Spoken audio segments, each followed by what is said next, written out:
everyone, this is Ross, and in today's video I'm going to be showing you the technique, showing you guys two different ways of how to do this, because there's many ways, really easy to do. In fact, air layering, people do this on tropical trees, many different years and many different right soil. We need to have a soil that holds lots of smaller particles, denser particles, really good.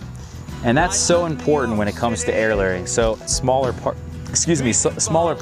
We're removing the cambium, and then we're exposing that hardwood. Chance that you're not going to get roots. So you need to make sure that you see this green, which is the cambium. The green is the times you could impact the fruit quality, for example, on the figs, guys. Just make sure you're not going to bag even larger. It's over. I'm going to come in here and I'm going to wrap this even further. If this thing's moving around and stuff, it's going to break those really fragile. To come in here with tin foil, aluminum fit all the way around.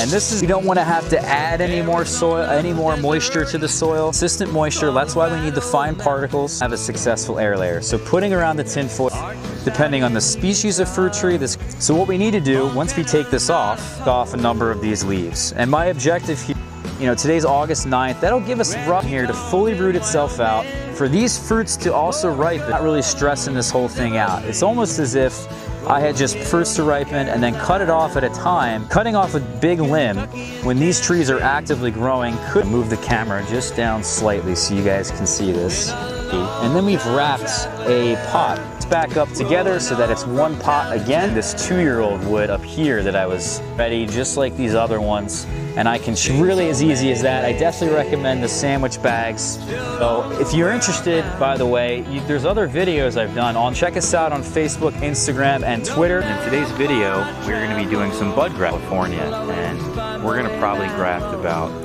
between the two nodes. That is where we're going to be doing the next variety. Take you guys around and show you some bud grafts. That behind the bark is the let's get started here. We have our scion selected, and we're getting the cambium here, which is what we want. We want the cambium to make contact. Cambium down here, which we'll show you guys in a minute. Put your blade in there and put some pressure down and create some kind of cradle for them to sit. And what you should ideally have is the perfect width, not to desiccate, while this bud eventually grows. All right, your graft should be flat, so the cuts you make them is exceptionally important for grafting. On fruit trees, you should just have paraffin. It helps with weird little things that may come up, weird little situations. They've been awake for about 3 weeks minimum before considering doing. It's gonna leaf out in this direction. Scaffolds right now. We're forming that permanent structure because all we have, this whip's actually about 2 or 3 years old now, so we can have many varieties, but to also reduce the cleft graft forms real nicely.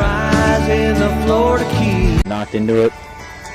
Other graft. 2, 3, 4, 5, 6, 7, 8. Cutting onto a 20-gallon brown turkey rootstock. Remove this down here, this whole branch, and as a whole, it's just the little bit. So that's the other beauty. Starting to grow. You can see back in there's just lots of green coming in. To see that shade tree growing. Feet, because they're freezing. They're all wet, as you can see. In here. First off, it's freaking cold out. I can make a cut here and show you guys exactly what. Here's between 70 and it starts to really slow down. Is a green. Now, is this cambium layer here. Grafting process now. Get at it, and the faster it'll be. Doesn't match up perfectly, it doesn't matter. That's the dream. That's the dream scenario in the grafting world. Not unheard of, but usually you do your research, and this is called an apical dominance. As level as I can. I mean, it doesn't matter to either have 6 new plants or 3 new plants, depending on the pressure down to give nutrients back to the tree. So what I'm going to do is I'm going to show you the cut that I'm with my knife, and you can see it's probably cuttings to use them as grafting. So the wood that's already been calloused, bent this side is right here, it's like a scion that's just hanging off the side of the rootstock.